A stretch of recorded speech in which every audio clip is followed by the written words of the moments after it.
குல தெய்வத்தை நாம் எந்த குலதெய்வங்கிறது யார் அப்படின்னா ஒரு பேர் வச்சிருக்கிறோம். அங்காளம்ம, பொம்மியம்ம, பச்சையம்ம, இப்படி நாம பேர் வச்சிருக்கிறோம். கன்னிமாரு, கற்பராயர் பேர் வச்சிருக்கோம். ஆனா முறையா யார் குலதெய்வம்னா நம்ம வம்சத்தில் புதித்த ஒரு வயதான ஒருவர், அவர் தான் குலதெய்வம். இப்போ எங்க அப்பா குலதெய்வத்தை சொல்றாரு, எங்க பாட்டன் குலதெய்வத்தை சொல்றாரு, எங்க முப்பாட்டன் சொல்றாரு, இதை நாங்க வணங்கி வந்துட்டு இருக்கிறோம். புரியுதுங்களா? அப்போ இவங்களுடைய முன்னோர்களுடைய ஆத்மா பூரா இருக்கக்கூடிய இடம் குலதெய்வம்.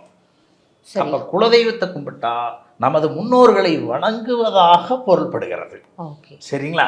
அப்போ குலதெய்வ தெரியல அப்படின்னா அதை கண்டுபிடிக்கிறதுக்கு பிரசன்னம் இருக்குது. தேவ பிரசன்னம் இருக்குது, அஷ்டமங்கல பிரசன்னம் இருக்குது, சோழி பிரசன்னம் இருக்குது, தாம்பூல பிரசன்னம் இருக்குது.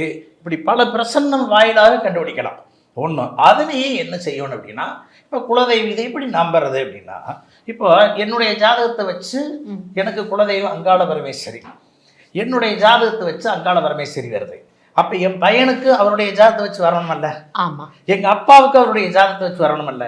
அப்போ ஒரு 5 பேர் ஜாதகத்தை ஒட்டுக்க வச்சு ஒரு தெய்வம் என்ன வருதோ அதுதான் குலதெய்வம் நம்ம எடுத்துடலாம். அது இது அப்படி இப்படின்னு எப்படி பார்த்தாலும் இதுதான் ஹிட்டான ஆஃபர்.